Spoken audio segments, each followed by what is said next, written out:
Hey, what's up, guys? It's Denyin from One Defies Audio, and this is Leviticus Roost. What's up? Rich is perfect. Yeah. How did you end up coming with the name Leviticus Rich?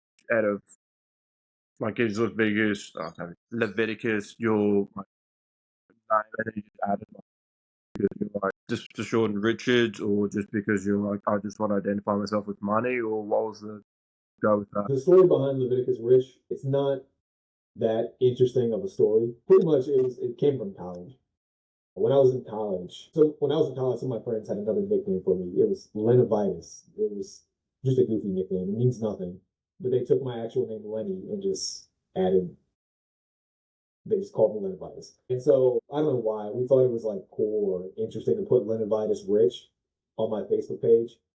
And my dad couldn't pronounce it. My dad kept calling me Leviticus. And then we kind of thought Leviticus sounds way cooler anyway than Leviticus. And then it kind of, in a weird way, it kind of matched up. Leviticus Rich kind of had that money aspect to it. So just stuck. And from that point on, I ended up just going by Leviticus Rich. And in a weird way, I kind of feel like it's a good, I feel like it helps my name stand out because no one, I think so far, I've heard of only one person ever with the actual name Leviticus, outside of the Bible or any kind of religious references. I know of one person whose name is Leviticus. And I don't even know him personally. There was just someone that reached out to me on Facebook and thought it was cool that we had the same name.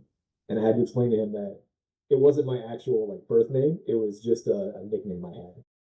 But yeah, it kind of just stuck because to me it stands out a lot. It kind of helps people remember me. It's a bit unique. Some might say a bit controversial, maybe the first name, but that is sort of the origin of Leviticus Rich, the name. Not super interesting, but it's I like it. I like it to this day. I think it's a good name. It's stuck pretty well. Yeah, definitely makes you stand out because I'm just oh, what's this guy? And then we just, and then we just pretty much went from there. I think we Jason Capital. Is that the one that we started off with? And then wasn't it wasn't it like Jason Capital who you both followed, and then you just sent me your ebook after that? Yeah, you know what? I didn't realize we both followed. I remember like me and you were talking through text, and I think I reached out a while back, maybe about something productivity related. My one of maybe I don't remember what it was, Your but first yeah, book. Yeah, it was through Instagram. It was for your first book. It's goes on about college and why you got on the path of entrepreneurship, of why you did, and pretty much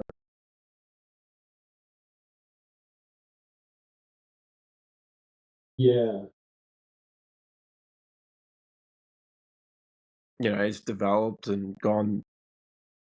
You know, like it doesn't seem straightforward from the book, from what I remember. Like basically constant lesson, and you're just like, I've got to change my life. yeah. I okay. As far as yeah, it's the name thing is kind of similar to Jason Capital, I guess, in a sense. It's actually I actually met him I wouldn't say one of his high status summits like years ago. I think this was in 2019 or 2020. It was I think it was the last one that he ever threw. But it's a similar concept. I think the idea of having a certain name that sticks in people's head for just marketing purposes alone, I think is pretty useful. Kind of, I know we can probably talk more about this as far as I think you referenced like the book a little bit and kind of straying away from the norm and kind of separating yourself from the pack, so to speak. But I'm super like I don't know, one of my philosophies is that your name means a lot. Like it's part of your identity. And I think a lot of people don't see their name that way. Like a lot of people just have names. You ask them, where's your name come from? I think for most people, they don't really know where their name comes from. They don't think much of their name. It's just something that their parents gave them. They ran with it. A lot of people don't even have nicknames or anything like that. Um, so I'm weird. I like the idea of people giving themselves their own name because to me, it's a form of identity that they can live by. And I'm a huge advocate of believing that your identity is sort of the governor of your life. Whatever you perceive yourself to be, you act in accordance with that. Like I know Jason Capital. His real name's not Jason Capital, of course, but it's kind of cool. It's like Jason is a cool first name. Capital sounds like money. I didn't make Leviticus Rich based on him, but I guess now that I'm thinking about it, it's a similar concept. Leviticus has. I know it's biblical. I'm not religious. It's the biblical part's more just because my dad, the first one that he read when he saw Leviticus, um, and the rich part was kind of like a double play on money. Plus, my last name is Richardson, so that's also where it kind of came from. Um, but yeah, I definitely think that having a certain name helps you stand out, especially if you're going to be like an entrepreneur. I think it's a good strategy to separate yourself from the crowd, so to speak. You'd always get more sales, and yeah, it's a bit, as you said, it's a better marketing tactic. Like, would you notice that you get better results than like the average, just with like the whole standing out on Instagram? Would you notice that you've got like a good amount of followers who just stick by what's your story and that sort of stuff, or would they be more focused on, let's just say, the YouTube content, or even like the um more of the courses and that sort of stuff? To be honest, I'm not sure. I've never really measured it. Sometimes, like if it's more real estate stuff, I'll use Lenny, and if it's my productivity stuff or just kind of my personal brand, I'll use Leviticus. I've never really measured it to see if one works better than the other. So this is me just kind of. I'd like to think that Leviticus works a bit better because it stands out more. For example, if I went on YouTube and I type in, I don't know, how to be more productive, and I saw a guy named Jerry Thomas or something like that, just kind of like a Yeah, standard name. Like you just Will, move on and just forget about it. yeah, like this Will Smith outside of that celebrity Will Smith, I'd kind of go, oh, William Smith, it's another guy. But if I saw someone with a more dynamic name, I think it'd give me at least a few more seconds to kind of pay attention and at least ask, like, who is this guy? Kind of to be honest, kind of going back to the Jason Capital thing. The very Yeah, first time I saw him, it was like an ad. He was in a swimming pool, and I think it was an ad for his book, Higher Status. And the thing that made me really, the ad itself was really good, but the thing that made me really kind of look deeper into him and kind of almost see what he's about is the name Jason Capital because it sounded so fake and it sounded almost arrogant. It's like there's no yeah, way it's actually Jason Capital. Like, who's this guy? It's almost like you hear like a movie character like Max Payne. It's like Max yeah. Payne sounds cooler than I don't know Samuel Smith or something like that. Like Samuel Smith's a fine name for him out there. His name is Sam Smith. But actually, isn't that a singer? Yeah, it's the thing. Yeah. We don't need to go. We don't need to go into that mess and that So, controversy. yeah, I mean, it's a really fine name, but I think like a name like Max Payne or Jason Capital, it stands out a little bit more. Even like Tom Cruise, like Tom Cruise sounds more unique than if his name was Thomas Smith or Thomas Jones. Um, hopefully the audience gets the point I'm trying to make.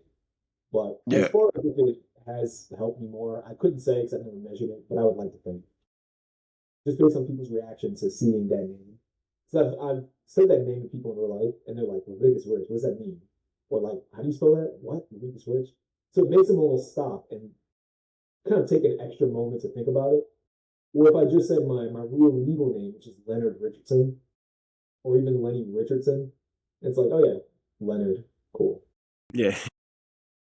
But also, also how you said about productivity? How did you get into the sphere of productivity and real estate investing? You said, how did I do? I heard, how did I heard productivity in real estate. How did I get How into it? did you get involved in real estate investing and productivity? So the productivity thing's a bit more recent. That's kind of a new business I just started maybe about a year or so ago. As far as the real estate, I'll kind of go from back to front just to contextualize everything. As far as the real estate, so pretty much when I was in college, pretty much I'd see my channel and like that. I've told the story a lot. But when I was in college, I got kicked out twice. I went to Penn State, got kicked out two times, both for financial reasons. You know, some people get kicked out because they do drugs or they get into fights or they do delinquent type behavior. Nothing like that for me. It was just financial. I think I owed about a couple of grand, maybe about $2,000, $3,000 the first time I got kicked out. And they sent me a letter pretty much saying, you owe $2,000, don't come back. Of course, they said it a lot more politely, but that was the gist of the letter they sent. And at the time, I was living on campus, and if you're not a student, you can't live on campus. So I kind of panicked and struggled to find a place to live off campus. It's forced me to kind of be kind of in the real world, so to speak. Because at the time I was a student, I didn't really understand budgeting. I didn't understand finances. I didn't understand, how to schedule my day, that stuff. So as I'm kind of getting a series of jobs to pay the bills, which did not help me at all, I still couldn't pay my bills. I'm always in the negatives. Sad to say, you work 3 jobs and still, at least for me, couldn't afford to pay rent. But pretty much the thought that went through my head the entire time as I'm working these jobs at like Walmart, I worked at a dishwasher, I worked at a gas station. My thought process was, how do I make more money? In the grand scheme of things, like how do I not be poor? How do I not be broke? And I'm kind of doing like a quick notes version of pretty much what was about 7 or 8 years. But throughout that time period, what I was doing is I was kind of just reading and studying and just trying to figure out how to, make more money because I didn't understand how. And I started reading some books at the library, books on health, books on money, books on how to socialize and how to communicate more effectively. But in a lot of the finance books, I kept seeing the stat that most millionaires were made through real estate. And at the time, of course, if you're poor, you want to not be poor.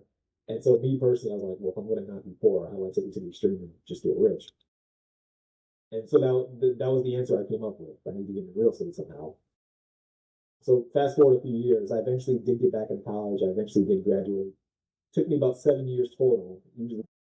Usually people, at least in the U.S., graduate in about 4 to 5 years, depending on the major. It took me about 7 years because I got kicked out twice, so I lost a bit of time. Ended up moving, and after I moved, I was kind of torn between going to law school and becoming a lawyer because that was my original strategy. I was doing criminology in college. My plan was to graduate, get my criminology degree, play for the LSAT, which I did study for. I did take the LSAT. I did decent, did pretty good. And then from there, the strategy was to go to law school and then become a lawyer. And I thought that I could be a partner one day and make some big bucks. But after I took the LSATs, I started doing a lot more research on how lawyers function and realized I just didn't want to be a lawyer. And then eventually, once I moved to where I am currently, which is Northern Virginia, I took my real estate license, or I took my real estate test to get my real estate license, and then that's how I got into real estate. Now, I'm not an investor currently. I do want to be one day, but and we can talk more about that if you'd like.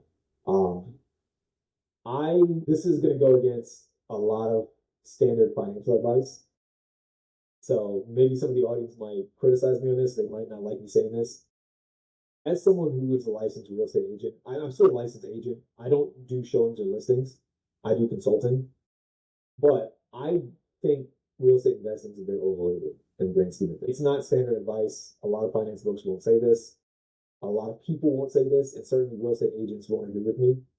But this is just kind of my personal view on things. So for that, partially for that reason, that's why I'm not a real estate investor currently. I wouldn't mind doing it one day, but it's not a priority for me, just because I don't see the need. I know it's a very long-winded answer, and I can, if you want me to keep going, I'll talk into how I got into the productivity business. Yeah, we might as well keep up on how to go into productivity. I was just also thinking that real estate's really just a tax write-off. That's why people use it. You said it's a big tax write-off. Yeah, people just use real estate more so just for their tax, like the tax benefits and that sort of stuff. Really, that's what it's mainly used for. I'm sorry. Say the last part one more time. I see a lot of, I've heard of a lot of people use real estate as like a tax like deduction because it's technically a depreciation asset over, let's just say, 30, 40, 50 years. So it's more so just a cut down on the tax and the multiply. It's definitely not a get rich quick. It's definitely like a get rich, build up your assets, do it slow, and then build from there. Yeah. So I'm not anti real estate because I know some people, if I say real estate investing is overrated, they might think that what I'm saying is that you should never invest in real estate. That's not what I'm saying. Usually, like, this is kind of just my thought process on the real estate thing. I think a lot of people see marketers talk about things like wholesaling, talk about things like flipping, talk about things like passive income. they see this on YouTube or they see some of these dudes like Grant Cardone doesn't really say this, but they see people like him, influencers, say this stuff, and they see this as a shortcut to just getting rich. And I thought the same way in the past. But when you kind of, at least for me, when you kind of go into the numbers and think about it, it can work, but it doesn't work quite the way people think it does. And so usually what I say, this is kind of just my breakdown of how I think the best strategy is if people really want to get to make money or get rich in the grand scheme of things. Personally, what I think people should do is stay at your job, make a decent amount of money from your job, use the money from your job to start maybe I don't like to say side hustle, but find a way to detach your time from your income as best as possible. And I think the best way is to start a business. And then once you have the business, I think that checks motion boxes because I've debated people on this and say, oh, well, real estate, you get tax write offs. I was like, this is true. You do get tax write offs, but you get tax write offs from your business too. And you arguably get more tax write offs from a business because with a business, it's more malleable. This is getting into the weeds, but there's different ways to structure a business. So you can do more with a business than real estate. With real estate, you kind of get depreciation. And you kind of get some things. You get like your tax exchange if you buy a property and then sell it and use the funds after you sell it to buy another like property. There's things like that. But the problem with real estate is you need a certain amount of money to buy a house in the first place. And then I think in people's minds when they buy a house, an investment property, they think they'll immediately get like thousands of dollars from one house. And it's like, well, if you do the math, really from one house, you might get like, on average, 200, 300 bucks a month, which is nice. That's fantastic. But it won't save your life, really. What's that? I was just thinking, like, yeah, but it won't do anything short term anyway. Like, as you said, that little bit of a buffer helps. Like you said, the 100, 200 bucks, like that's a little bit of a buffer. That's a bit more of a safety net, but it's not too great. Yeah, like it's extra 200 or 300 or 400 bucks a month is fantastic, but it's not just in general. Like if you took, even say for example, you did $1,000 a month from one property, it would still take you about anywhere from say 5 to 10 properties to get you to at least a six-figure income. I mean, it would take you 10 to get to a six-figure, about 8 to 10 to get to a six-figure income. At about 5 to 7, you'd be probably above average in income just from the real estate. But the problem is that would take a lot of time to do, and that would take a lot of money to get to that point. So you're kind of working against yourself by, because you need time and you need money, which usually if you're poor and you're trying to get rich, you don't have money to pull that off. But this is why I say a business is better because a lot of businesses nowadays, you could make a lot of money with very little upfront cost. Like you don't need an LLC to be a business technically. You have a podcast right here. A podcast, besides the equipment, it's not a super intensive, as far as financially, it's not that expensive to start or operate, at least in a general sense. And you could probably still get some tax write-off benefits, again, get into the weeds, but if you have like an office in your house, you can write off the area where your office is set up. There's a lot of things you could do as far as tax write-offs or things like that. And with a business, you see some people who have small businesses that still make lots of money. So you can still achieve that same effect of making a lot of money with a business. And then to me, the third step is if you want to go the route of real estate, then you can park your money in real estate and kind of do those tax write-offs and depreciation and all that stuff. But to me, that's something you do after you've already made money. And then you let that money kind of stay safe in real estate. I like the idea of putting your eggs in, not putting all your eggs in one basket. You diversify yourself with real estate. That's the way I see it. But a lot of people debate on that. So. Well, I guess it's sort of safer than putting it in like the bank or something, or even safer than just putting it straight into crypto and any of that sort of stuff because it's like an actual physical brick and mortar asset. Like physically there, and also as a job, it also gains but yet also loses value because of that, like how the asset is structured. I'm sorry, could you repeat the last part, the last sentence? You can technically have it gain but lose value based on how the asset is structured, but it's definitely, as you said, it's definitely more of a long-term game to just straight up just park your capital and then just go from there. Also, speaking of business, why did you go into I heard, speaking of business, that I didn't the last. why did you go on to productivity like out of every other niche? Why is like Yeah, why did you so choose productivity? yeah, so as far as the productivity, initially I did real estate for a few years as an agent. And then part of what ultimately motivated the productivity business is at the time my girlfriend had moved away. She moved to a different city in the state, a city called Lynchburg in Virginia. And I was debating if I was going to immediately move or find another job or kind of figure out the logistics behind that. And my real estate license, for anyone that's not familiar, that's not aware of this, your real estate license, you kind of have to hang it with a broker. I'm not sure how familiar people are with it, but you have to hang your license with a broker. And if I moved, I had to find another brokerage to hang my real estate license. But the problem was, I'm with Wyker. For anyone that's familiar with real estate brokers like Keller Williams or Remax, I'm with Wyker Realtors. There's no Wyker Realtors in Lynchburg, as far as I could find. So pretty much I'd have to either start with a brand new brokerage and maybe even get a different type of license because it's a whole different county, it's a whole different kind of jurisdiction almost, or find something else. So a bit kind of from that point, I became a referral agent. Now as a referral agent, I just do consulting in all 50 states in the U.S. I don't show houses, I don't list houses. I kind of just have conversations like this and kind of walk people through the process and what to expect, the finances, the best moves or strategies, whatever. But that prompted me to think also, I need some kind of way. I need some kind of way to create income without kind of being stuck in one location. Because even the problem with real estate as an agent is that you're kind of bound by your local geography. That was kind of the issue that I faced. Like if I wanted to go to Lynchburg, or if I wanted to go to California or UK or anywhere in the world, I couldn't just go. I was too bound by real estate, by being an agent. Um, so I kind of just thought about what would be a good skill set to have. And I created this business initially, which was kind of walking people through pneumonia. For anyone that's not familiar with pneumonia, pretty much it's the idea of the good life, flourishing. It's building up the pillars of health, wealth, and relationships. And I started as a business initially, had a few clients, but I found it was too difficult to keep people on a consistent path.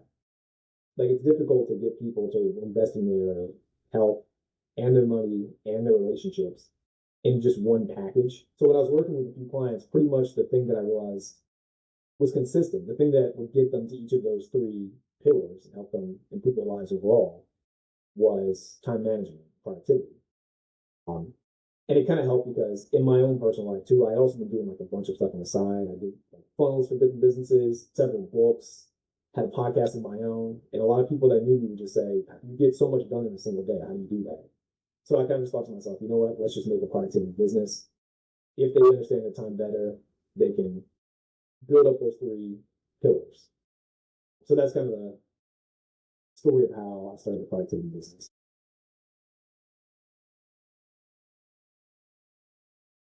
But also, why did you guys target the three like health, wealth, and relationships in the first package?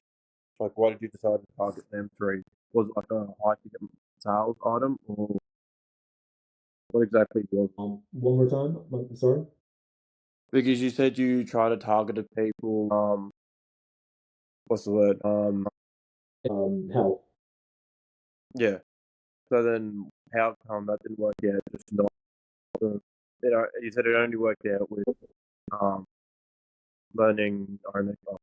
You know there was a correlation between productivity, time management, that sort of stuff. How like what was your reason for basically starting that first tool? Well, yeah. So that was pretty much the reason why you started your first tools, as you said earlier. But then, why did you choose that item in particular? Why did I choose that title? The No, why did you choose that first item? Like you know how you said like kill three birds with one stone. It's just with the but you then you notice the correlation between which led to productivity. So why did you choose like a was it a high ticket sales item? Was it like was that first course like a high ticket sales or what exactly was it? Just a general mentorship or For the when I was doing the eudaimonia or for the original productivity stuff range. So for a lot of people, I did it for free, and then for some people, I started to crank it up to about $50 a month.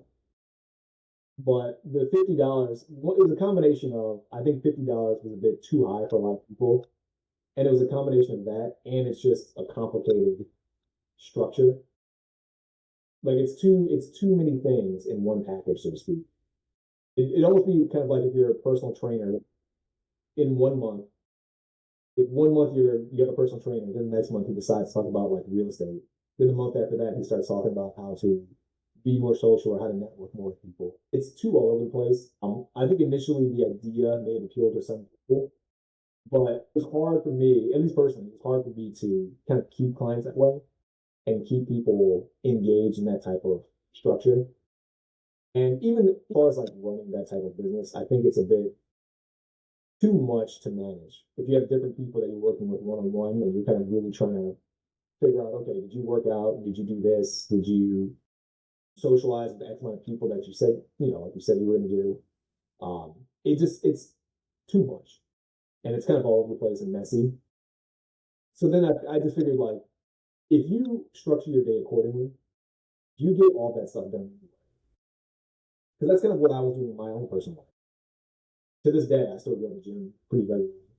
I still manage my finances regularly. I try to socialize when I can. More so, it's more of a decision. I just don't. I really work more than I socialize. I'm trying to get back into the habit now that I've moved and I'm closer to people. I'm trying to get back into the habit of socializing.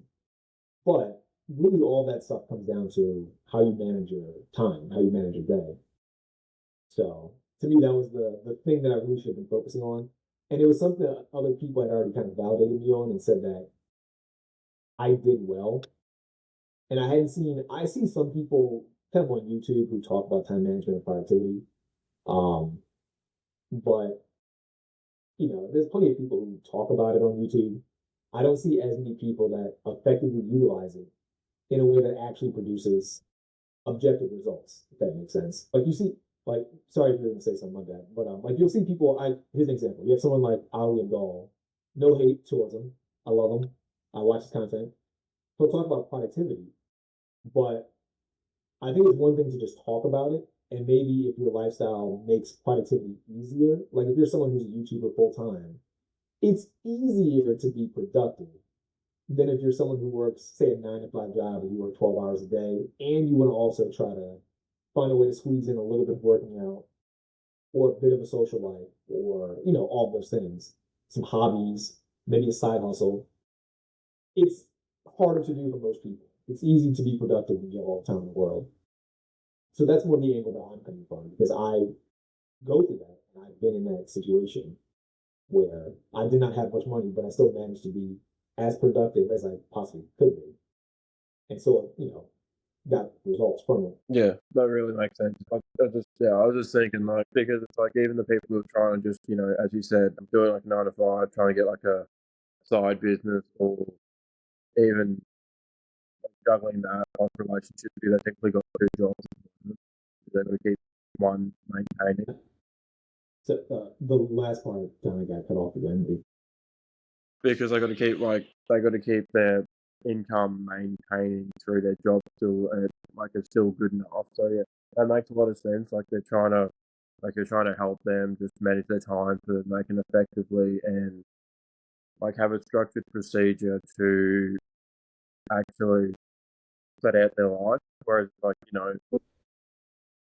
as you said, like YouTube, that's one thing they're going to focus on various directions, like other people, and that's where, as you said, time management will come into play and is like a lot more handy. The last part, it's still kind of my bad. It's really difficult to hear the last part.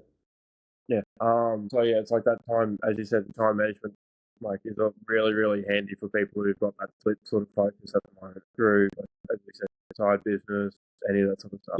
Yeah. I mean, to me, like you can't get anything done if you're not managing your time well. If you're not managing yourself effectively, there's some people who do things and get lucky, but I don't like luck. When I say I don't like luck, I'm not saying that if I got lucky, I wouldn't like that. What I'm saying is I don't like when people rely on luck because you replicate luck. You can't predict it. It just happens to you at random. Um, so instead of relying on luck, which I think a lot of people try to do, or they at least are really optimistic for it for luck, why not just do something that's proven, something that's replicable, and something that you can measure that you know will lead you at least in the direction you want to go. Yeah. Alright, no, that's all good. I'm just thinking, yeah, it's way more reliable than luck. But yeah, that makes a whole heap of sense. But yeah, that's very yeah, because no one's gonna get lucky every day of the week. Minimize your output, maximize your output, still have it still happen. But you can also play off later in the future. If you cut out again. I think you're still better, like as you said, like, you're better off maximizing your future and then relying on luck to like for future results more so because as you said, we don't know when we're going to get lucky. We don't know what we can and can't see, but we know what you can control. So yeah, it makes a whole bunch of sense. Say it Sorry. again. Yeah, Yeah. I think the middle part just cut off on me, so I didn't really. I heard make sense, and that was it. Kind of just Like, cut past. um, yeah, as you said, you're better off relying off the time management, time like structure than relying on luck. It makes more sense because it's going to pay off in the long run. Even when you get that one lucky day, you're better off just still having those systems in play than just relying on your luck. Because you can't, as you said, you can't control your luck. You can only control what you have control of. Yeah. You can't control luck. I mean, I've heard people say if you work every day or if you work at something long enough, you get lucky, and I do agree on that. But I think sometimes people they do. How do I put this?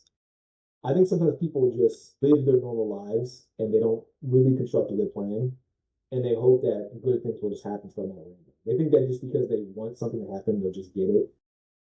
I'm not an advocate of that. I don't think that's a good idea. And I found that too. This is also something I feel like people don't really talk about. To a degree, you don't want to be lucky. Like you don't want a certain amount of luck. Because if you're not, here's a good example of this. When I was in college, my sophomore year, I got lucky and I had a really easy, we had to take Latin in high school. I had a really easy Latin teacher, super easy. Like she pretty much passed everybody, despite how bad we were at Latin. And I wasn't good at Latin. So she passed me. And the following year, my junior year of high school, I had a really difficult Latin teacher who was super strict and he would really like try to fail you. Like he made it as hard as he possibly could to make sure you understood the material, which is good. That's what you want. But my luckiness turned into unluckiness when I got this hard teacher and I wasn't prepared for the actual work.